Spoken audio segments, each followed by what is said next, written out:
Bonsoir à tous. Professeur Awad, à vous la parole. Bonsoir à tous, mes chers amis, mes chers confrères, mes chers collègues d'ici et d'ailleurs.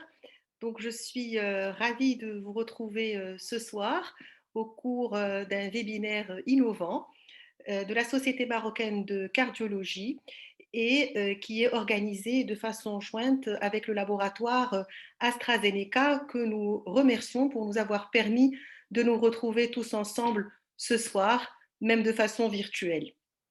Alors, la thématique de ce soir qui a été retenue est la gestion du patient à haut risque cardiovasculaire quand on sait que la pathologie cardiovasculaire est pourvoyeuse d'une grande mortalité et voire même c'est la première cause de mortalité dans le monde bien avant le cancer.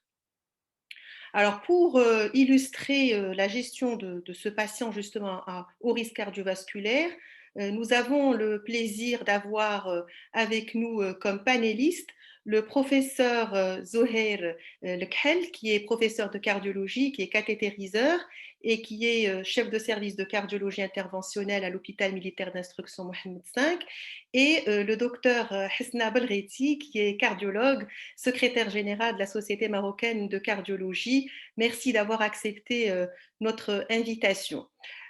Pour modérer, orchestrer ce webinaire, nous avons le plaisir de recevoir le professeur Si Mohamed Al-Alami, qui est professeur de cardiologie et qui est responsable de la filière prévention au sein de la Société marocaine de cardiologie. Merci Si Mohamed Al-Alami d'être à nos côtés ce soir.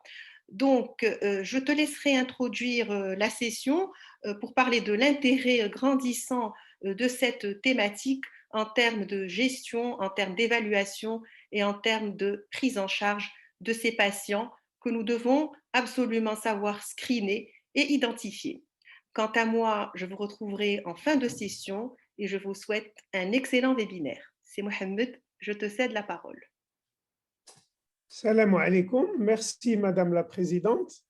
Bonsoir chers amis, bonsoir chers confrères qui sont dans le panel. C'est un plaisir d'être aujourd'hui associé à cet événement et c'est une soirée importante concernant le risque cardiovasculaire. Et on a la chance d'avoir deux experts dans la matière et on va commencer par l'agrégation et l'anti-agrégation plaquettaire et ce qui pose le plus de problèmes, la situation la plus aiguë, conflictuelle, c'est le syndrome coronaire aigu et où on est obligé de donner une double anti-agrégation plaquettaire, souvent l'aspirine plus une autre molécule et toute la question, quelle molécule, quand, combien de temps et dans quelle situation, puisque dans le syndrome coronaire aigu, on a le STEMI et le non-STEMI, autant de questions auxquelles va nous répondre le professeur Lekhel. Il va certainement nous éclaircir sur ce sujet-là, et c'est avec un grand plaisir qu'on va l'écouter.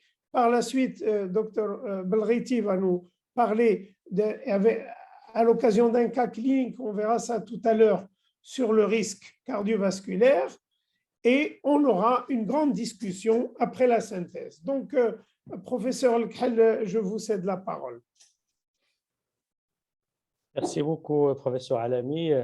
C'est moi aussi tout le plaisir et pour moi aussi de faire partie de la thématique d'aujourd'hui. En votre nom, je remercie aussi le laboratoire AstraZeneca de m'avoir permis aussi de nous assister dans ce webinaire. Donc, excusez-moi, je partage mon écran.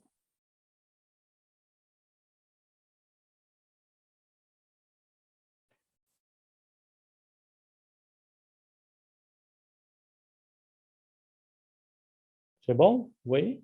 C'est parfait. C'est parfait.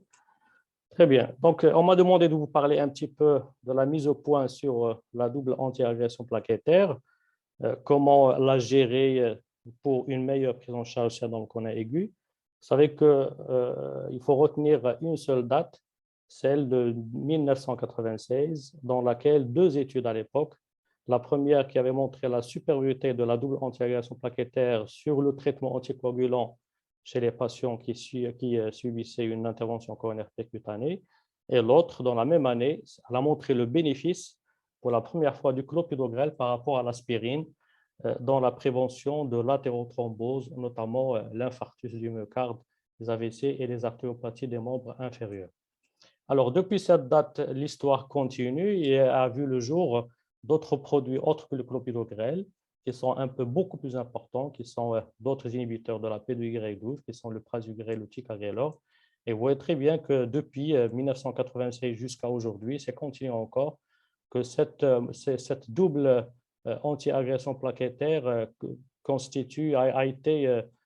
faisait partie presque de 35 essais cliniques randomisés, incluant plus de 225 000 patients, et qui justement fait partie des options de traitement les plus étudiées dans le domaine de la médecine cardiovasculaire. C'est-à-dire qu'on comprend encore, on a besoin de comprendre encore la mise au point sur cette double antiagression plaquettaire. Et vous comprenez, il y a deux grandes indications. Premièrement, c'est quand il y a une rupture de plaque dans les syndromes chroniques aigus avec formation d'un thrombus fibrinoplaquettaire, et puis bien sûr après une angioplastie coronaire, lorsqu'il y a donc des dommages vasculaires créés par le ballon et par le stent, où il y a effectivement donc une activation plaquettaire, une agrégation et des phénomènes inflammatoires locaux qui font que l'agrégation plaquettaire, elle fait partie intégrante du traitement après un syndrome chronique aigu ou après une angioplastie coronaire. Donc, parmi les cibles thérapeutiques que vous connaissez concernant le traitement antithrombotique, donc vous avez les anticoagulants et nous, on va parler aujourd'hui bien sûr des antiplaquettaires. Vous avez bien sûr de l'aspirine qui agit en inhibant la synthèse de la thromboxane via l'acide arachidonique et les trois anti-ADP qui sont les inhibiteurs de la P2Y12, le clopidogrel, le prasugrel et le ticagrelor. Donc, cette étude avait démontré que quand il y a une hyperactivité plaquettaire après un syndrome chronique aigu, automatiquement, on avait montré qu'il y a beaucoup de MACE après 5 ans après. Ça démontre qu'il faut absolument donner les anti-agrégants plaquettaires à la phase aiguë d'un syndrome coronarien aigu. Alors, concernant ces anti-agrégants plaquettaires, l'aspirine, il n'y a pas l'ombre d'un doute. Ça a été démontré qu'elle permet, en concernant la prévention secondaire chez les patients à risque, donc l'aspirine permet donc une réduction des événements cardiovasculaires. Alors, concernant la prévention primaire, dans cette méta-analyse importante que vous connaissez certainement là, sur la collaboration des antithrombotiques trials, avait montré que l'aspirine a permis, en prévention primaire, de réduire significativement l'infarctus du myocarde, mais pas les autres. Donc, au dépend, au contraire, d'un risque hémorragique qui est beaucoup plus élevé. C'est pour ça que dans le cadre de la prévention primaire, l'aspirine, elle a peu de place. Surtout dernièrement chez le patient diabétique, l'étude ASCENT, qui avait évalué l'aspirine en prévention cardiovasculaire primaire chez les patients diabétiques. Donc, regardez, l'aspirine a permis donc une diminution des événements vasculaires graves, mais au dépend de saignements très, très importants. Et donc, chez le patient diabétique, malgré qu'il est à haut risque cardiovasculaire, donc l'utilisation de l'aspirine n'est pas de mise, sauf surtout quand le risque hémorragique est élevé. Et donc, on a besoin de compléter le risque, et certainement, Dr Britti va en parler dans le cadre de la stratification. Alors, concernant les inhibiteurs de la P2Y12, les trois que vous connaissez, donc parmi le clopidogrel, c'était le premier à être étudié.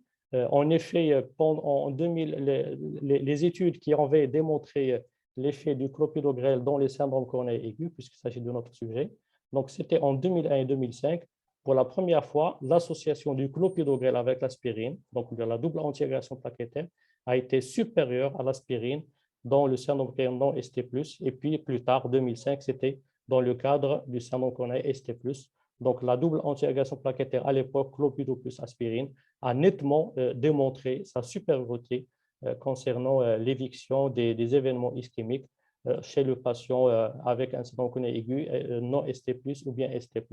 L'étude CURE, voilà. Donc, l'association du clopidogrel avec l'aspirine chez le patient qui a un syndrome chronique aigu non ST+, traité par angioplastie ou non. Donc, regardez l'aspirine par rapport, l'association clopidogrel par rapport à l'aspirine, donc a permis une réduction très, très significative et claire avec un P très bas pour la réduction des événements cardiovasculaires. Donc, l'indication actuellement de l'association clopido plus aspirine, généralement, c'est dans le syndrome coronaire chronique. On n'a pas besoin de donner les autres.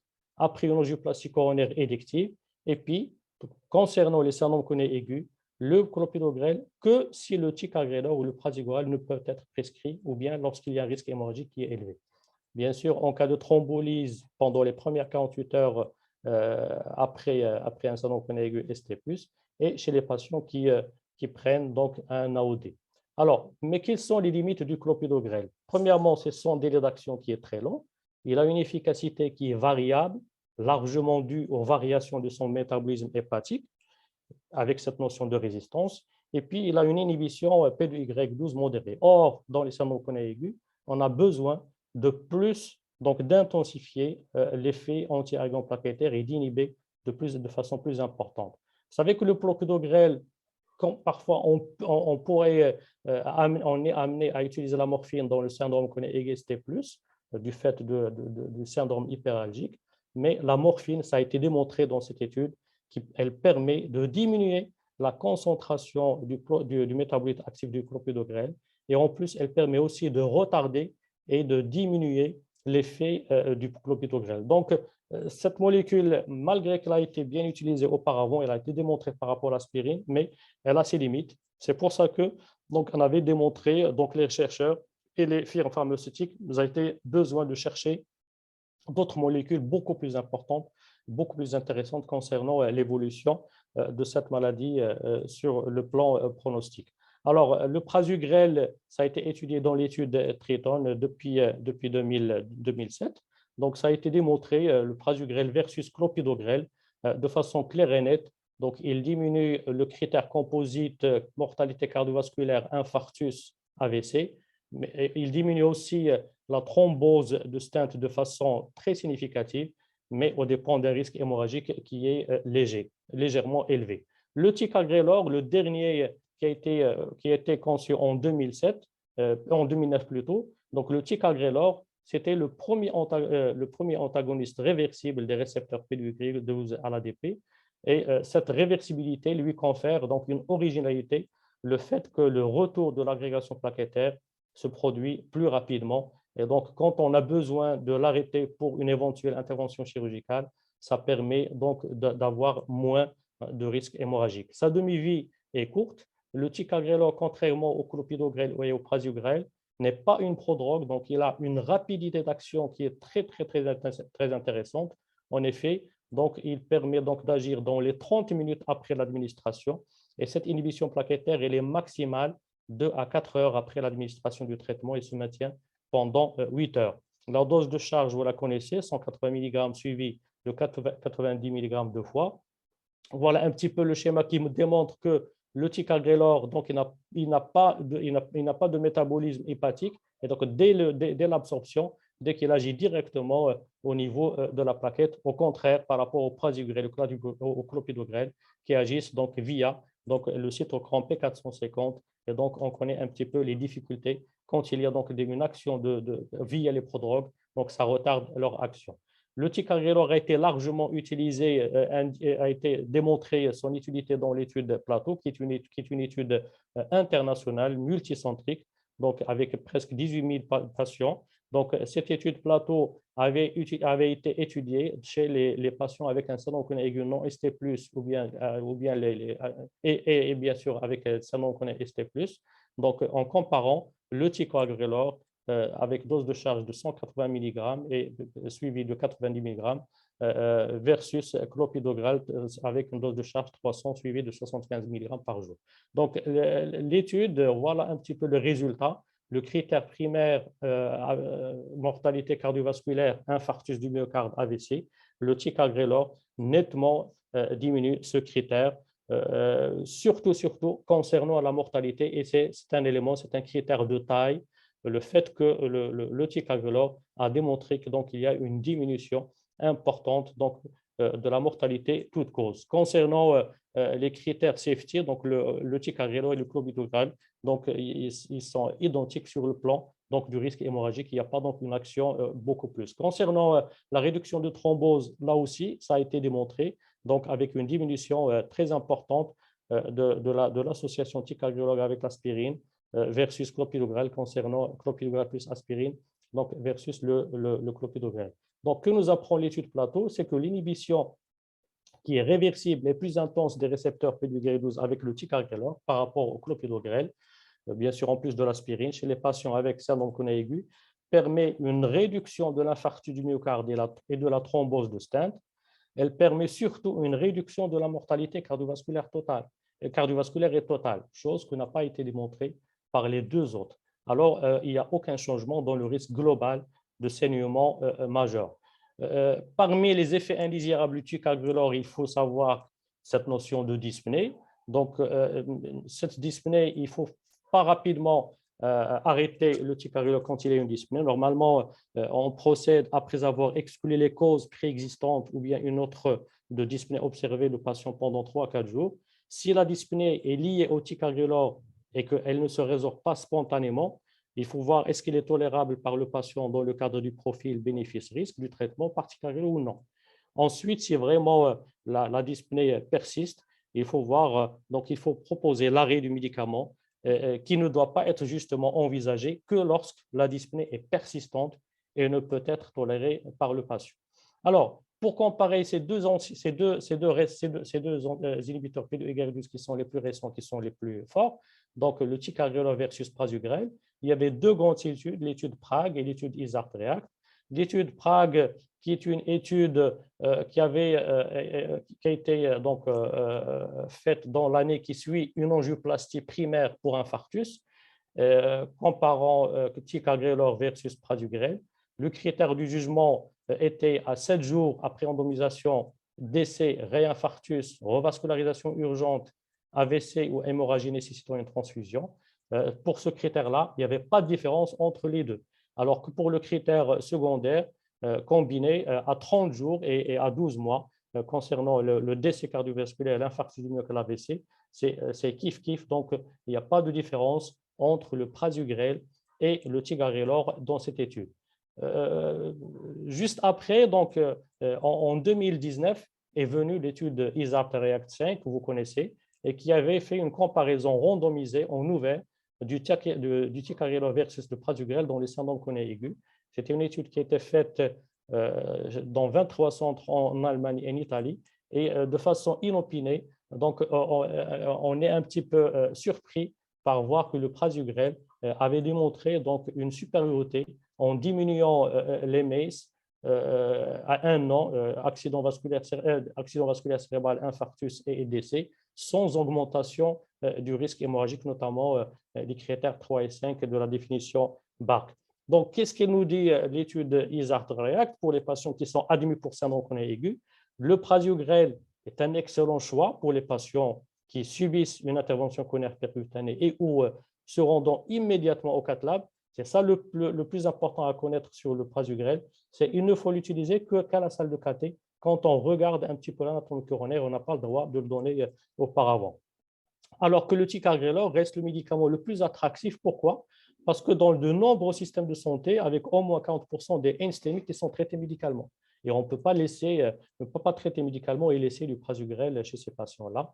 Pour les patients, vous savez que le prasugrel a des contre-indications, donc notamment donc, un antécédent d'AVC ou d'AIT, un âge supérieur à 75 ans ou bien un faible poids. Donc là aussi, on ne peut pas utiliser le prasugrel. Le ticagrelor, en principe, n'a pas de contre-indication, sauf bien sûr un AVC hémorragique. Et puis, bien sûr, les patients qui ont, chez qui on retarde le cathétérisme, là aussi, c'est une indication.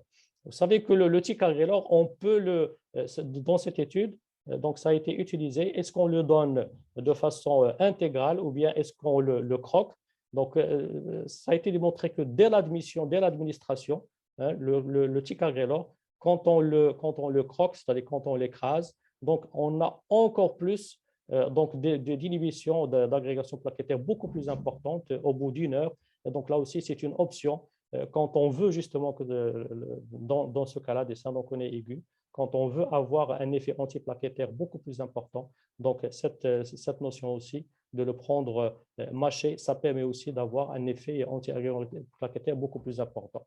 Les nouveautés concernées les recommandations pour l'utilisation des inhibiteurs de la P2Y12, dernièrement en 2020 pour les syndromes chroniques aigus non ST+, c'est justement ne pas recommander donc l'administration en routine du pré-traitement par un inhibiteur de la P2Y12 chez les patients chez qui on ne connaît pas donc l'anatomie coronaire, et de ce fait, donc, le niveau de classe a été rétrogradé en 2B, donc maybe, donc c'est pas toujours, on peut laisser le pré-traitement que lorsque vraiment le diagnostic, sinon il ne faut pas l'utiliser de façon systématique. Et là, j'avoue qu'on a du mal encore à accepter cet état de choses dans notre pratique, nous qui avaient utilisé depuis longtemps la dose de charge, surtout quand on a des malades qui sont avec un syndrome chronique non ST+, qui est vraiment patent. Donc, on a du mal à ne pas donner la précharge, mais les recommandations sont là, les consensus d'experts avec des études qui sont randomisées, qui démontrent qu'actuellement, donc, il n'y a pas besoin de donner de pré-traitement, surtout chez les patients qui ont un risque hémorragique élevé, et ne pas laisser le pré-traitement que lorsque l'attitude invasive ne va pas être faite avant les 48 heures. Alors, le pré-traitement, un petit peu, si on le donne, c'est-à-dire si vraiment on est dans la salle de cathé, donc les doses, vous les connaissez, donc 600 mg, 60 pour le prasugrel et 180 mg pour le ticagrelor. Pour l'arrêt de ces médicaments pour une chirurgie qui est programmée, 5 jours pour le clopidogrel, 7 jours pour le prasugrel et 5 jours pour le ticagrelor, c'est les recommandations. Et vous connaissez un petit peu la dernière étude qui vient de paraître dans l'ACC, qui a montré une étude qui a démontré que le ticagrelor peut être arrêté de façon 2-3 jours juste après l'administration.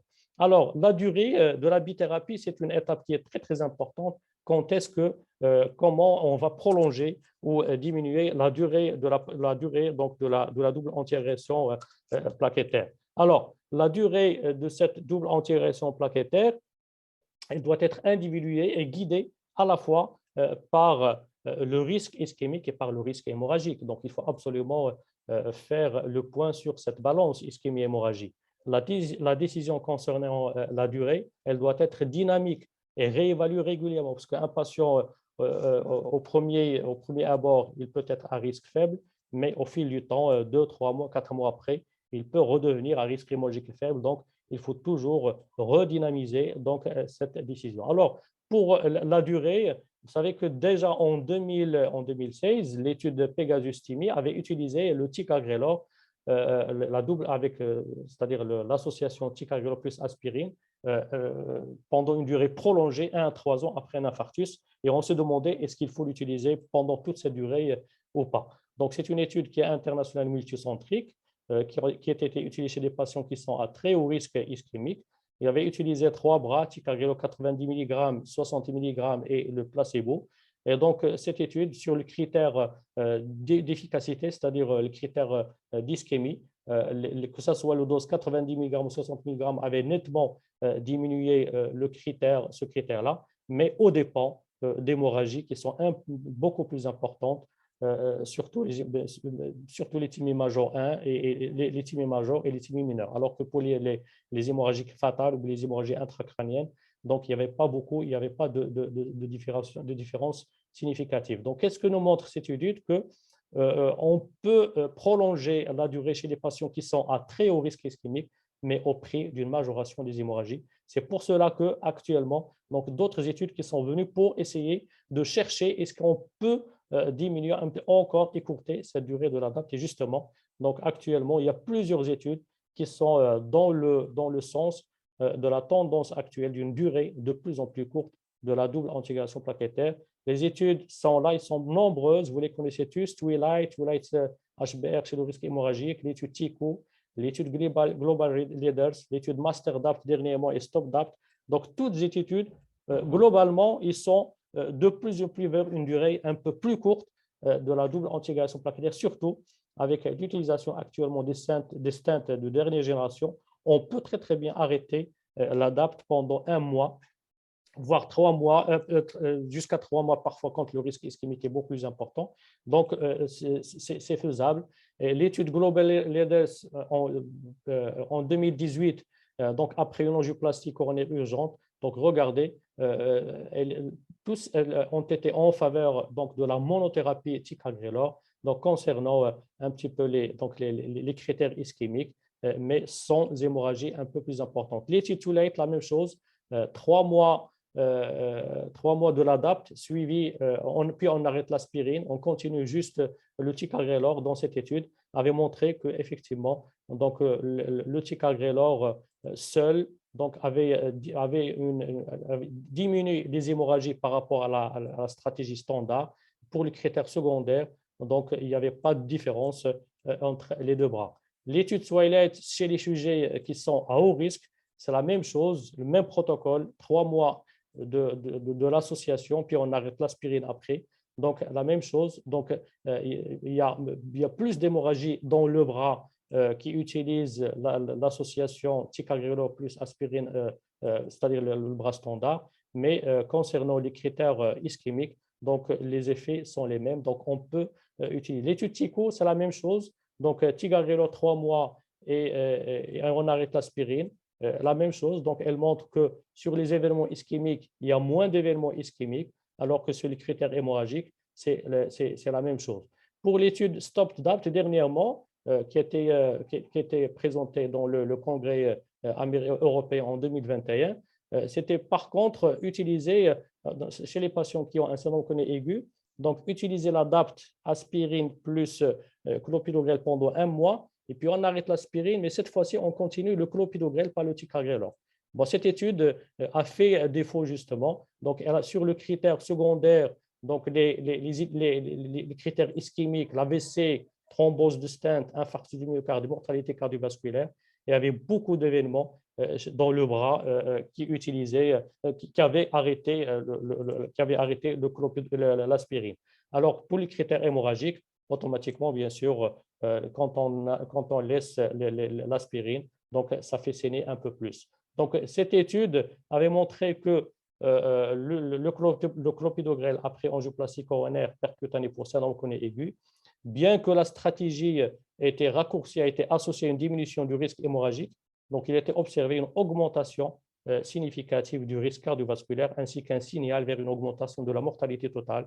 Donc, c'est justement des pistes vont vers la réflexion pour la personnalisation de l'ADAPT post-syndrome chronique aigu avec l'utilisation justement du ticagrelor dans cette situation. L'étude MasterDAPT, rapidement, les points clés, c'est la première étude randomisée portant sur une durée de double antiagression plaquettaire de 1 mois justement. Donc, 1 mois chez les patients qui sont à très haut risque vasculaire après l'implantation d'un stent actif chez les patients à haut risque hémorragique. Les critères d'inclusion, c'était les syndromes chroniques aigus beaucoup plus, quelques-uns c'était syndrome chronique chronique. Il y avait donc une diminution du risque hémorragique sans augmentation du risque ischémique. Donc, mais l'étude MasterDAPT avait utilisé un stent particulier avec un polymère qui est biorésorbable. Donc, et on ne savait pas est-ce que ces résultats peuvent être étendus à d'autres stents ou pas. Voilà donc les résultats que l'étude, pendant 1 mois, ça permet donc une réduction des événements ischémiques sans augmentation, une réduction du risque hémorragique sans compromettre donc, le risque ischémique. Donc finalement, ces études-là, l'étude l'ADAPT 3 mois, ticagrelor plus aspirine, puis ticagrelor seul permet une réduction du risque hémorragique sans augmentation du risque ischémique. L'étude MasterDAPT, 1 mois de DAPT chez le patient à risque hémorragique, c'est faisable. Et l'étude STOP-DAPT, l'échec du clopidogrel poursuivi seul après DAPT de 1 mois post-angioplastie pour syndrome chronique aigu. Alors justement, la balance ischémique hémorragique, c'est une étape très importante qui permet donc de guider le choix de la molécule et la durée de la DAPT. Donc on utilise soit le score précis DAPT ou bien le score DAPT que vous connaissez, mais actuellement, il faut avoir tendance à utiliser le score HBR qui a tendance à utiliser des items qui sont très importants, l'âge du patient, les comorbidités, notamment rénales, hépatiques, le cancer? Est-ce qu'il y a bien sûr les données de laboratoire? Est-ce qu'il y a une anémie? Est-ce qu'il y a trop de plaquettes? Les antécédents vasculaires, les antécédents d'hémorragie ou de transfusion, la prise de médicaments, notamment les anticoagulants ou bien les anti-inflammatoires non stéroïdiens.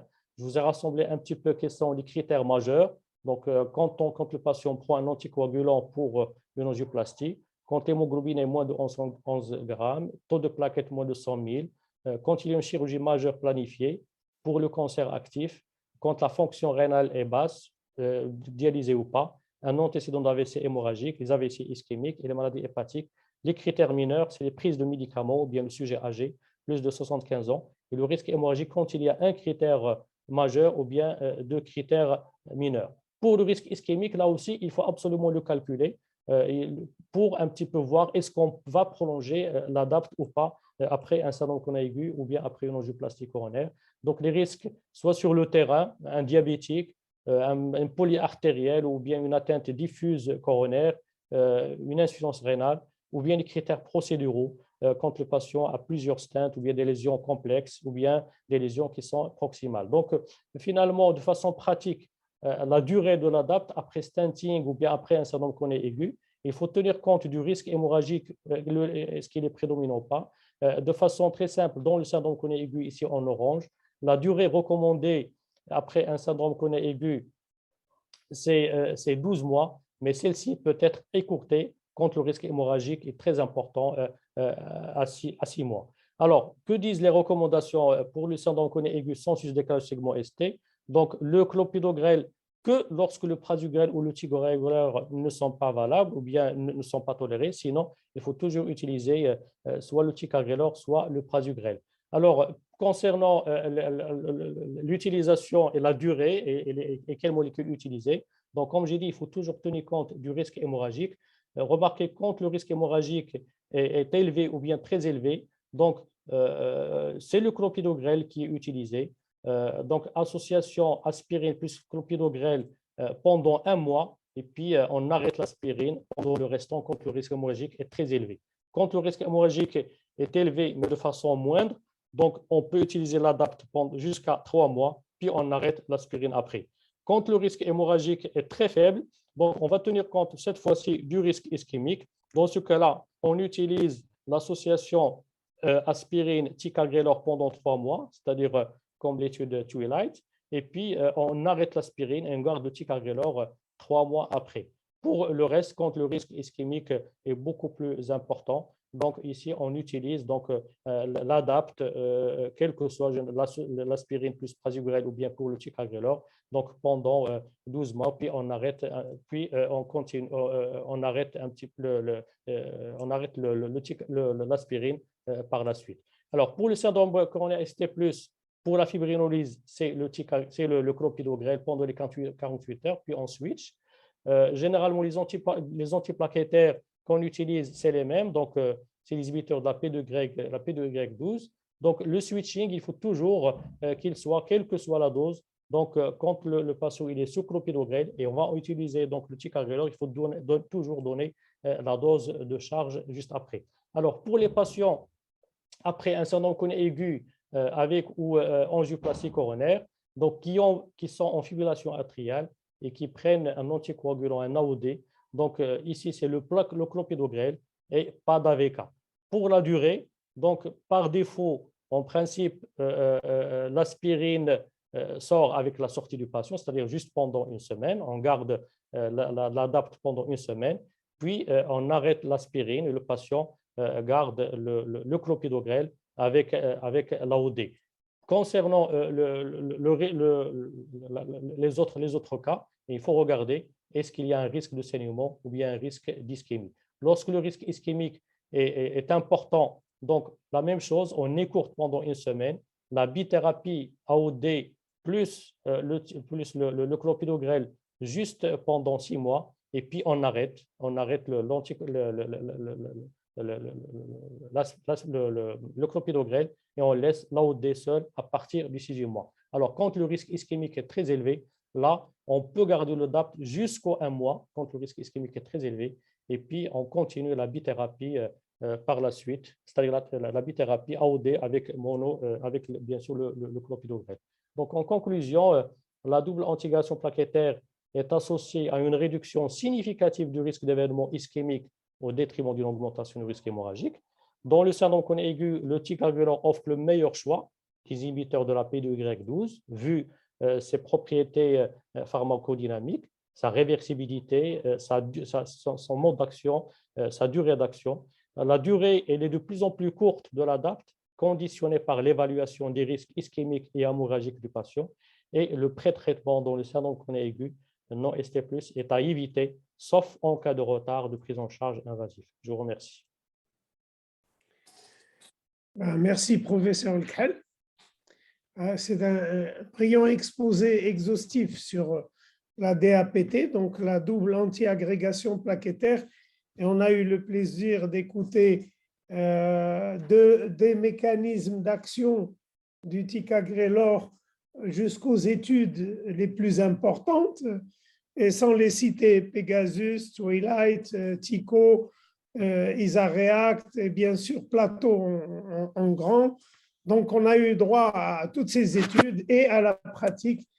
Merci, professeur Elkhel. On aura l'occasion de discuter de tout ça après la seconde présentation et la petite synthèse. Donc, on se tourne vers Madame le docteur Belghiti Hesna. Et c'est avec plaisir qu'on va écouter ta présentation sur le risque cardiovasculaire. Et si j'ai bien compris, il y a un cas clinique que vous nous avez concocté. Tout à fait. Tout à fait. Merci beaucoup, docteur Alami. Je suis vraiment contente d'être avec vous ce soir pour ce webinaire qui concerne le patient haut risque cardiovasculaire et qui est vraiment au cœur de notre pratique de tous les jours. Et je remercie le laboratoire AstraZeneca aussi de nous avoir conviés à cet événement. Donc, sans plus tarder, je vais partager mon écran pour… Donc, je vais discuter du patient haut risque cardiovasculaire à la lumière des nouvelles guidelines qui ont été publiées en août 2021 sur la prévention cardiovasculaire. Donc, d'abord, je vais un peu faire le point sur l'état des lieux au Maroc. Est-ce que tu peux, s'il te plaît, partager parce que je n'ai pas partagé. Voilà, j'ai oublié de partager. Allez-y. Donc, je vais reprendre. Voilà. C'est bon, c'est bon. C'est bon. Alors, attendez, je vais mettre en mode plein écran. Là, c'est bon. Voilà, excellent. Voilà. J'étais en train de regarder toute seule média positive dans mon coin. Voilà. Donc, comme je l'ai dit, on va discuter du patient haut risque cardiovasculaire à la lumière des dernières guidelines. Et donc, je vais un peu parler de l'état des lieux au Maroc, puisque l'hypercholestérolémie représente un véritable fléau, un véritable problème de santé publique avec une prévalence qui est à peu près à 10% parmi la population adulte âgée de plus de 18 ans, selon une enquête menée en 2017-2018. Une plus grande prédisposition féminine, 14% chez les femmes et 7% chez les hommes, et bien sûr une plus grande fréquence dans le milieu urbain. Donc, le problème se pose chez un adulte sur 10, le problème de dyslipidémie.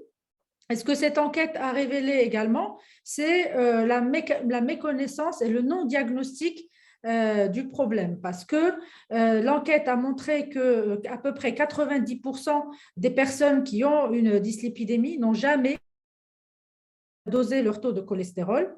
Et parmi les 10% qui restent, seulement 2,6% ont fait un diagnostic dans les 12 derniers mois. Donc, c'est un problème qui est fréquent et qui est sous-diagnostiqué actuellement. Et c'est aussi un problème qui est un facteur de risque qui est sous-traité. Et ça, c'est une enquête qui a été faite dans 12 pays d'Europe en 2011. Donc, c'est des pays qui sont, on va dire, où il y a une grande accessibilité au traitement et une grande connaissance des guidelines. Et malgré ça, on voit que seulement 3/4 des patients qui ont une dyslipidémie reçoivent un traitement. Donc, un patient sur 4 ne reçoit pas de traitement. Et parmi les patients qui reçoivent un traitement, seulement 40% sont aux objectifs. Ça revient à dire qu'à peu près seulement un patient sur 4 qui a une dyslipidémie est correctement traité.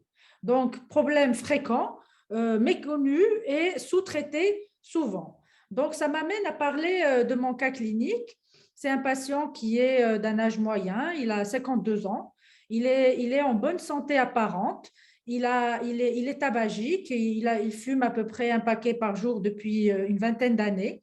Il n'y a pas de notion de diabète, c'est un patient qui est actif et qui a une activité physique modérée, il pratique de la marche et il n'est pas en surcharge pondérale, il n'est pas connu hypertendu, mais dans son histoire, il dit qu'il a auparavant dosé son taux de cholestérol et qu'il était élevé, mais qu'il suit à peu près un régime de temps en temps.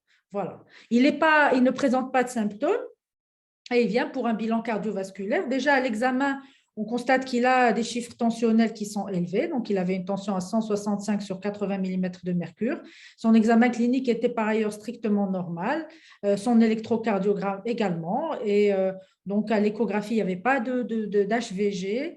On a fait un petit flash TSA pour voir s'il y avait de l'athérome, puisqu'il rapporte cette notion de dyslipidémie. Tout était normal. Alors, on demande un bilan biologique chez ce patient. Pardon. Et ce bilan biologique, qu'est-ce qu'il montre? Il montre une glycémie à 1,07, une hémoglobine glyquée à 5,8%, une fonction rénale normale. Alors, il a un cholestérol total à 2,5 grammes par litre, un LDL à 1,84 et un HDL à 0,4 grammes par litre. Il n'y a pas d'hypertriglycéridémie, les transaminases sont normales. On a confirmé son hypertension par un holter tensionnel. Donc, en résumé, patient fumeur qui a une dyslipidémie avec un LDL cholestérol à 1,84, il a une hypertension artérielle. Quel est le risque cardiovasculaire chez ce patient? D'abord, est-ce que c'est un patient à faible risque, à risque modéré, à haut risque, voire à très haut risque cardiovasculaire? C'est un patient quand même qui est supposé être en bonne santé, il est asymptomatique. Et est-ce qu'il faudra prescrire un traitement d'emblée? Et par quel traitement, par quelle statine éventuellement, si on doit le mettre sous traitement, quel traitement et à quelle dose?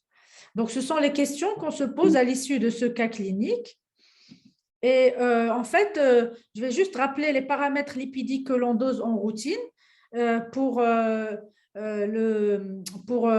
peu expliquer les différents types de paramètres qu'on va prendre en considération dans l'évaluation du risque. Alors, il y a le cholestérol total.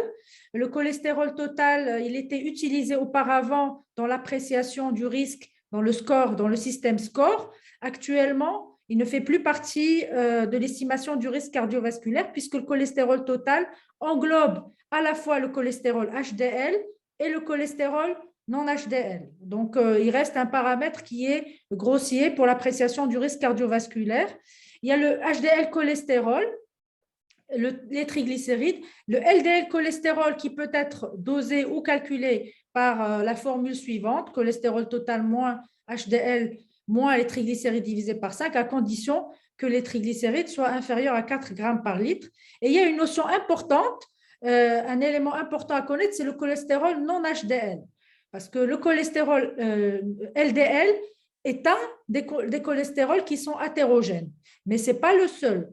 Donc, si on veut apprécier la totalité du cholestérol athérogène que le patient a, on a parfois des patients diabétiques qui ont des taux de LDL qui sont très bas. On a des patients qui sont obèses, qui peuvent avoir un cholestérol total élevé et un LDL qui est bas, mais qui ont du cholestérol athérogène sous d'autres formes. Et ces cholestérols athérogènes sont les IDL, les VLDL et les chylomicrons remnants. Et tous ces cholestérols-là, qui sont athérogènes, représentent le cholestérol non HDL.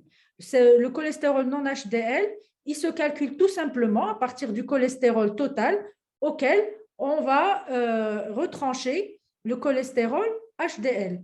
Et on va voir que ce cholestérol non HDL, c'est lui qui va être utilisé actuellement pour l'évaluation du risque cardiovasculaire selon les nouvelles recommandations et on ne va plus utiliser le cholestérol total.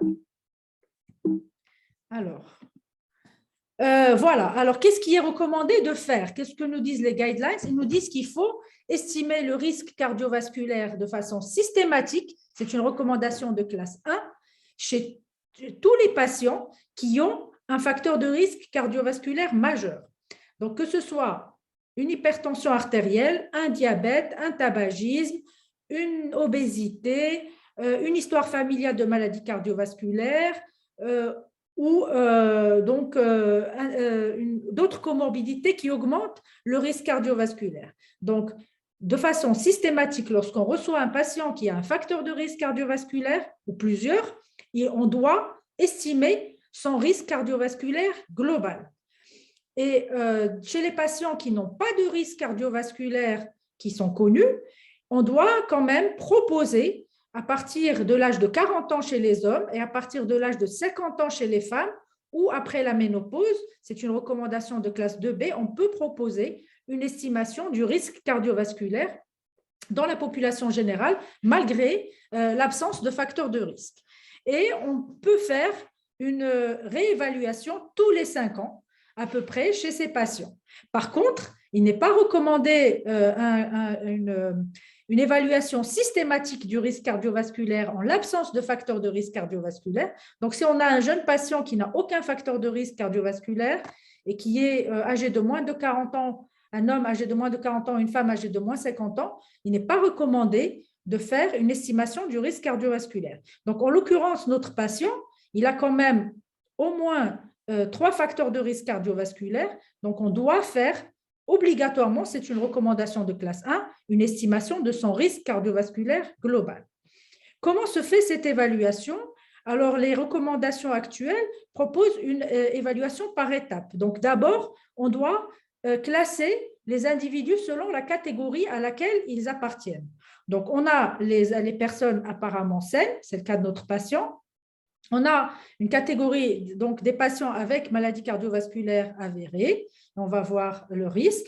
On a les patients diabétiques et on a les patients avec des facteurs de risque spécifiques comme l'insuffisance rénale ou une hypercholestérolémie familiale. Donc, d'emblée, on doit savoir dans quel cadre se situe notre patient. Donc, notre patient, je vais revenir sur la maladie cardiovasculaire. Par exemple, si on a un patient qui a une maladie cardiovasculaire, donc qu'elle soit clinique ou infraclinique, il est d'emblée considéré à très haut risque cardiovasculaire. Voilà. Donc, si on a une maladie cardiovasculaire, soit clinique ou infraclinique, c'est-à-dire détectée par des méthodes d'imagerie, il est à très haut risque cardiovasculaire.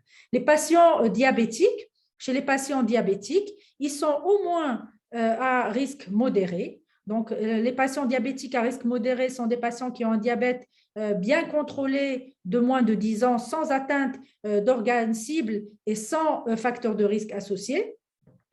Si on a un diabète soit qui date de plus de 10 ans, sans atteinte d'organes cibles ou sans facteur de risque majeur, on est dans les hauts risques. Et si on a un diabète qui est établi avec maladie cardiovasculaire ou atteinte sévère d'organes cibles, et on a ici les exemples d'atteinte d'organes cibles, notamment une insuffisance rénale modérée. Dès qu'on a une insuffisance rénale avec un débit de filtration de moins de 45 millilitres, on est à très haut risque cardiovasculaire.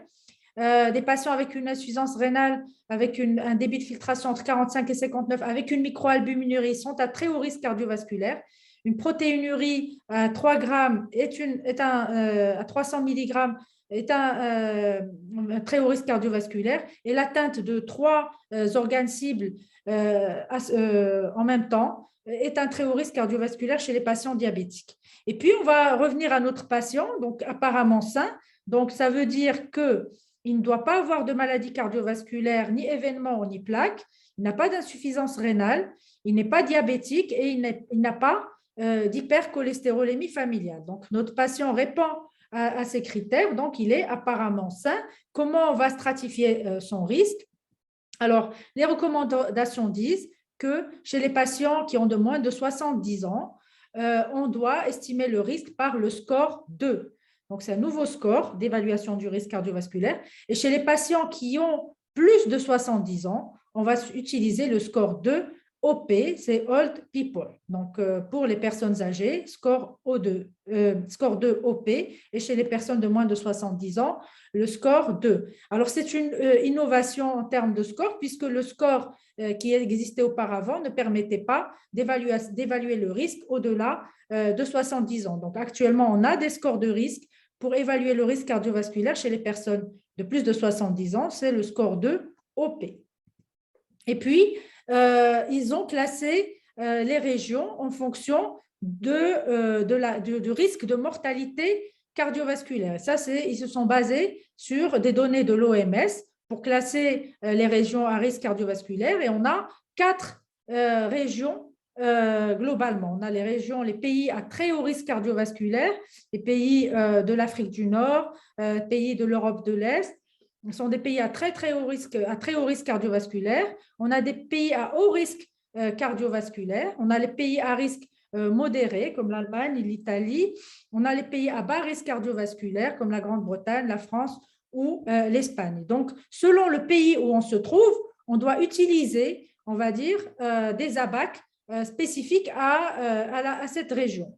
Par exemple, dans un pays à faible risque, par exemple en France, on va utiliser le score 2 ou score 2 OP qui est adapté aux pays à faible risque cardiovasculaire. Et je voudrais attirer l'attention sur les choses qui ont changé au niveau de ce score 2. Qu'est-ce qui a changé par rapport au score qui existait auparavant? D'abord, on évalue le risque cardiovasculaire, on n'évalue pas le risque de mortalité. Le score qui existait auparavant évaluait la mortalité à 10 ans. Ici, on évalue le risque d'événements fatals et non fatals. Donc, à la fois de mortalité, mais également d'événements non fatals. Donc, ça, c'est un des éléments qui a changé. Autre chose qui a changé, c'est le fait d'utiliser le cholestérol non HDL. On n'utilise plus le cholestérol total pour l'évaluation du risque. Et comme je vous ai dit, on a le score pour les personnes de plus de 70 ans. Donc, ça aussi, ça a changé. Et puis, on a également, et je vais vous le montrer tout à l'heure, des seuils de risque qui seront différents en fonction de la tranche d'âge où on se trouve. Et je vais vous expliquer ça tout à l'heure. Donc ça, c'est l'exemple des pays à faible risque cardiovasculaire. Et puis, le Maroc, voilà, qui fait partie des pays à très haut risque cardiovasculaire, on a ce tableau. Et donc, on va chez notre patient, il a 52 ans, donc il se trouve dans cette tranche. Il est de sexe masculin, donc il se trouve là. Comme j'ai une partie de l'écran qui est cachée par…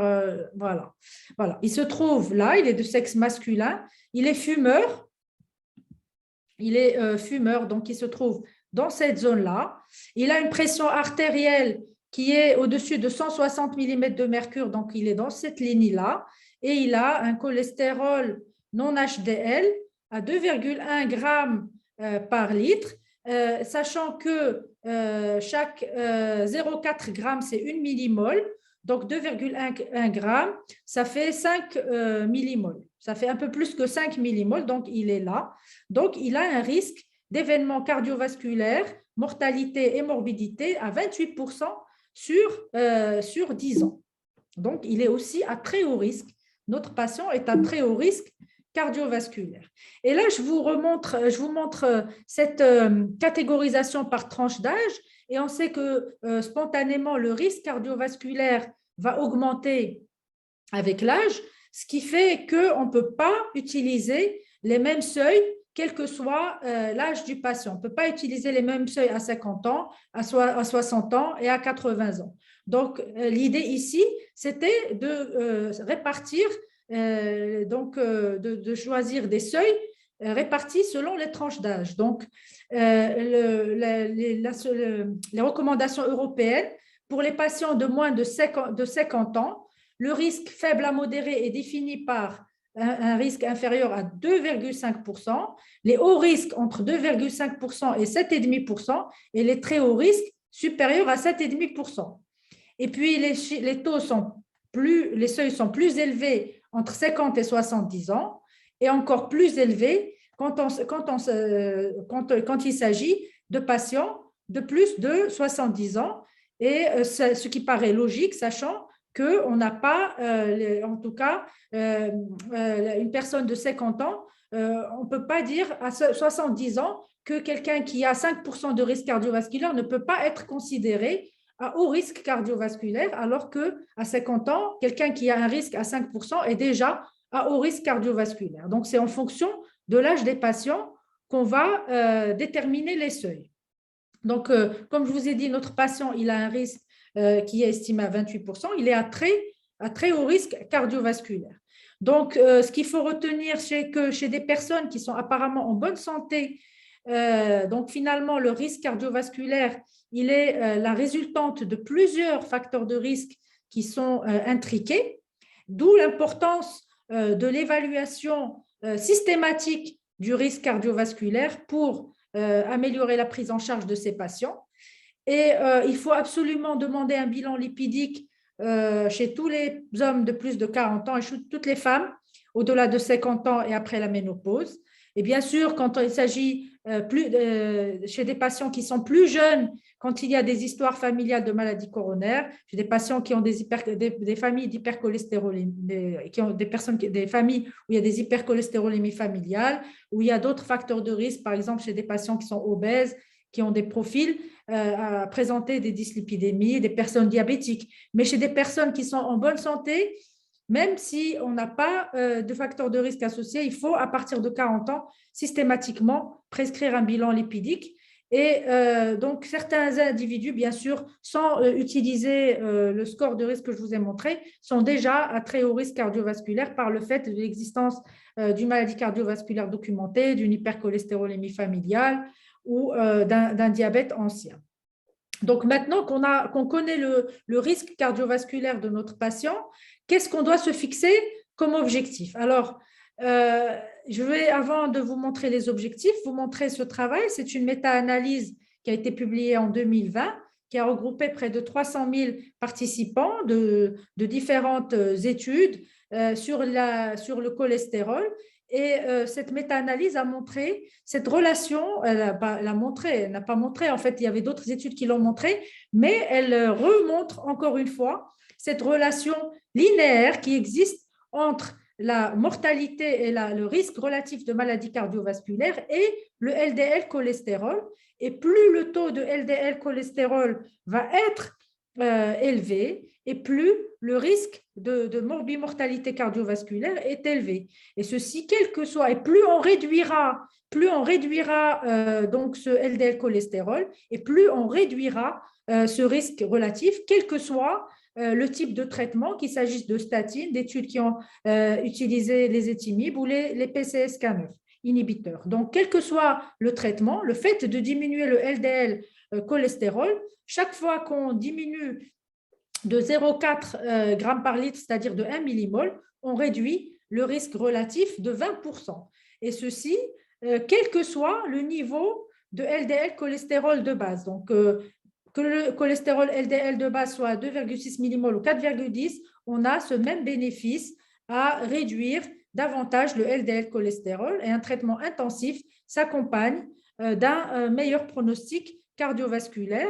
Et avec, là encore, c'est valable dans chez toutes les catégories, les sous-groupes de patients, qu'il s'agisse de femmes ou d'hommes, diabétiques, non diabétiques, insuffisance rénale ou sans insuffisance rénale. Donc, chez toutes ces catégories, le fait de baisser le LDL cholestérol réduit le risque relatif de maladies cardiovasculaires. D'où les objectifs qui sont très, très sévères, on va dire, qui sont très ambitieux, c'est de réduire le cholestérol LDL au maximum. Et les guidelines, déjà en 2019, et ça a été repris en 2021, donc nous disent, chez les patients qui ont un risque modéré, il faut viser un LDL cholestérol inférieur à 1 g par litre. Chez les personnes à haut risque cardiovasculaire, une réduction de au moins 50% par rapport au taux de base et un taux de LDL inférieur à 0,7 g par litre. Et chez les très hauts risques cardiovasculaires, une réduction d'au moins 50% avec avec donc un objectif inférieur à 0,55 grammes par litre. Donc ça, c'est valable encore et aussi en primaire qu'en prévention secondaire avec disons que c'est en niveau 1, par exemple en prévention secondaire et on est en classe 2A en prévention secondaire, en prévention primaire. En prévention primaire, classe 2A et en classe 1, en prévention secondaire. Donc, les autres objectifs, il ne faut pas les oublier. Donc, c'est une prise en charge globale, comme je l'ai dit. Donc, sevrage tabagique, le régime qui doit réduire l'apport d'acides gras saturés. Il faut donc encourager la consommation de céréales complètes, des fruits et des légumes et des viandes blanches. L'activité physique régulière, à peu près 30 à 60 minutes tous les jours. Et puis, donc, il faut donc réduire le poids et donc contrôler le poids des patients qui doit avec un BMI entre 20 et 25 et donc un tour de taille inférieur à 94 cm chez les hommes et 80 cm chez les femmes. Et bien sûr, contrôler également la pression artérielle. Donc, on a des objectifs concernant le cholestérol, mais on a aussi tous les autres objectifs qui vont avec et bien sûr le contrôle de l'hémoglobine glyquée. Mais là, il ne s'agit pas d'un patient diabétique. Donc, comment atteindre ces objectifs? Pour le LDL cholestérol, on a plusieurs types de traitements, mais je vais focaliser sur les classes thérapeutiques les plus importantes qu'on va utiliser en pratique. Tout d'abord, les statines. Alors, les statines qui vont agir sur l'HMG coenzyme A réductase, donc sur la synthèse hépatique du cholestérol. Et puis, on a les PCSK9 inhibiteurs qui vont agir sur une protéine qui est PCSK9, et c'est une protéine qui se lie au récepteur de LDL, et je vais vous expliquer tout à l'heure leur mécanisme d'action. Et on a les éthymibes qui inhibent l'absorption intestinale du cholestérol. Donc, il agit sur le cholestérol exogène qui est apporté par l'alimentation.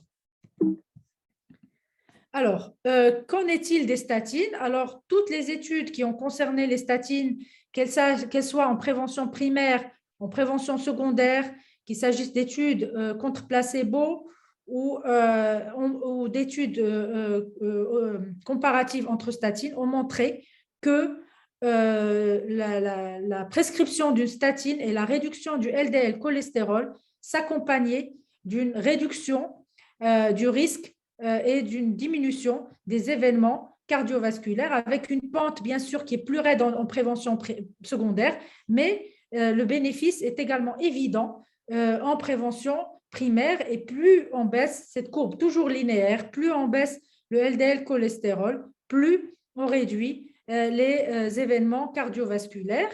Et puis, donc, on sait maintenant que plus le risque cardiovasculaire des patients est élevé.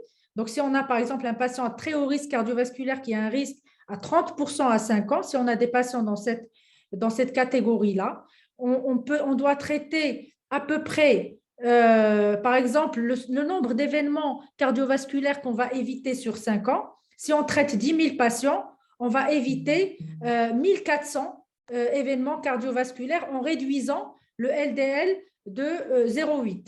Donc, à peu près, on va réduire, si on traite 10 000 patients, on évite 1440 événements. Ça veut dire qu'on évite un événement à 15 patients sur 100 patients traités, ce qui est énorme, sur 5 ans.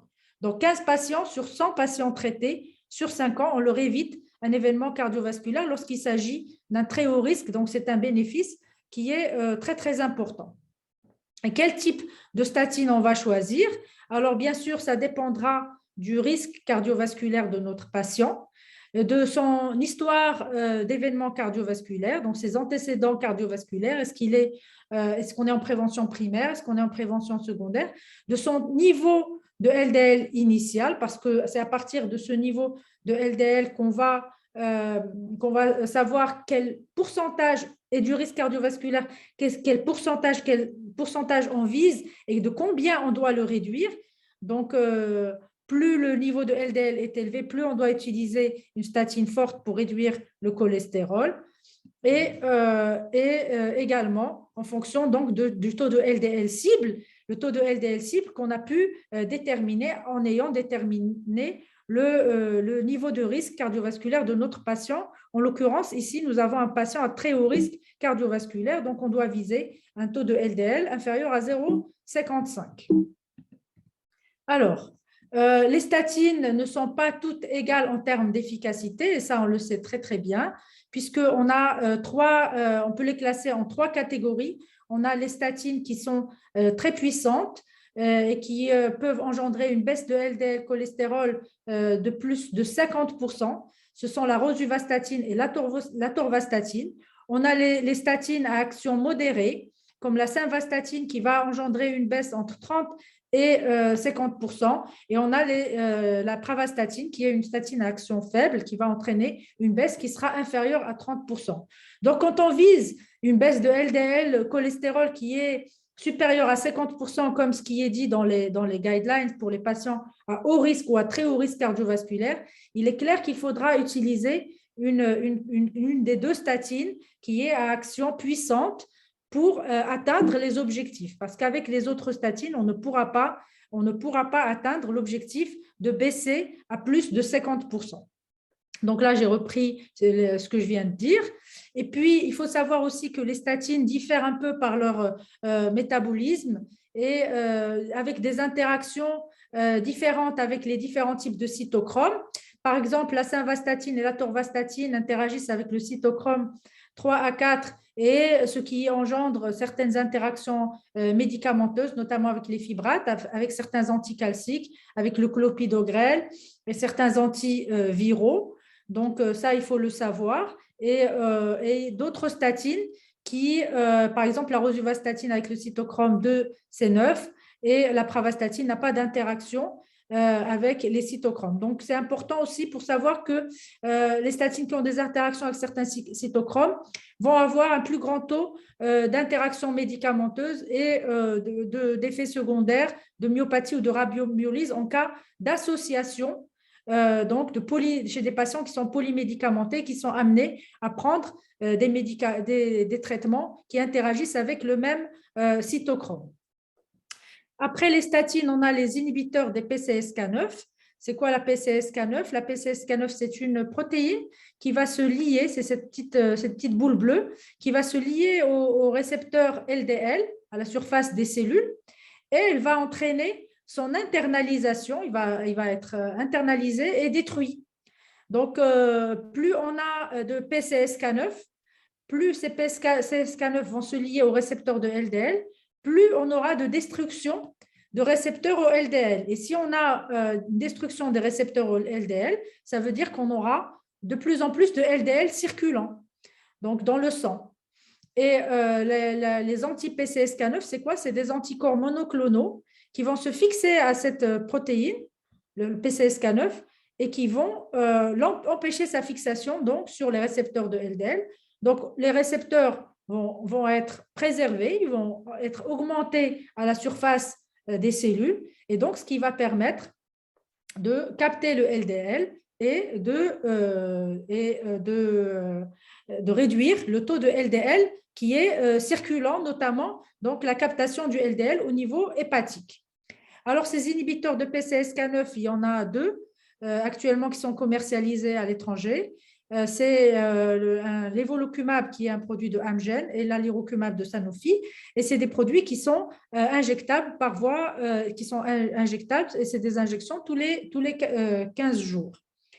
Donc, les indications des inhibiteurs des PCSK9, c'est des patients en prévention secondaire quand on a, ou en prévention primaire quand on n'a pas atteint les objectifs avec la statine et après avoir associé les étimibes. Et on peut les prescrire en cas d'effets secondaires aussi aux statines, c'est-à-dire des effets secondaires documentés, une intolérance aux statines et qui est donc après avoir essayé d'autres traitements donc, donc on a une intolérance qui est confirmée, on peut indiquer les inhibiteurs des PCSK9 et les patients qui ont des hypercholestérolémies familiales homozygotes lorsqu'on n'arrive pas à atteindre les objectifs avec la statine. Mais par contre, il est bien sûr, il ne faut pas les utiliser en monothérapie ou les associer à une statine juste pour réduire la dose de la statine. Donc, il faudra les utiliser et respecter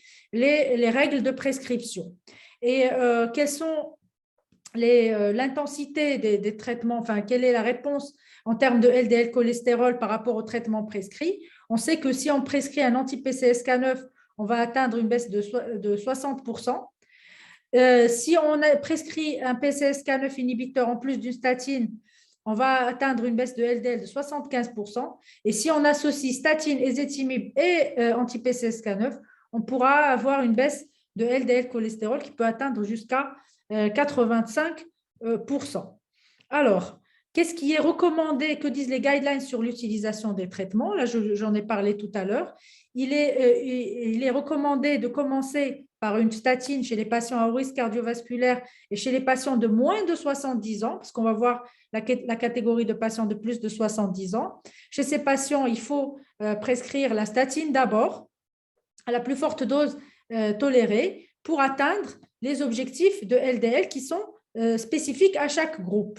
Et bien sûr, j'ai parlé des objectifs tout à l'heure, je ne vais pas les reprendre. Les recommandations disent qu'il faut prescrire par palier. Donc, on commence par le niveau de LDL de base. Et donc, s'il y a une indication à un traitement, on va commencer par la statine. D'accord? Et donc, une fois une forte dose de statine, à la plus forte dose recommandée et tolérée par le patient pour atteindre l'objectif qu'on vise. Si on atteint l'objectif, on continue. Si on n'atteint pas l'objectif, on doit associer les étimibes. Si on a, avec la statine plus les étimibes, atteint l'objectif, on continue avec le même traitement. Si on n'a pas atteint avec les deux, on n'a pas atteint l'objectif. Si on est en prévention secondaire, il est recommandé d'utiliser un anti-PCSK9, c'est une recommandation classe 1. En prévention primaire avec une hypercholestérolémie familiale, il est recommandé d'utiliser un anti-PCSK9. Dans la prévention primaire, c'est une recommandation de classe 2B. Donc, on peut considérer l'adjonction de PCSK9. C'est une possibilité, mais donc ce n'est pas obligatoire chez les patients qui ont un très haut risque qui n'ont pas d'hypercholestérolémie familiale si on n'arrive pas à atteindre l'objectif avec la statine et les étimibes. Alors, si la statine n'est pas tolérée, il faudra bien sûr utiliser les étimibes. Et si on n'arrive pas avec les étimibes seuls, on ajoutera un anti-PCSK9.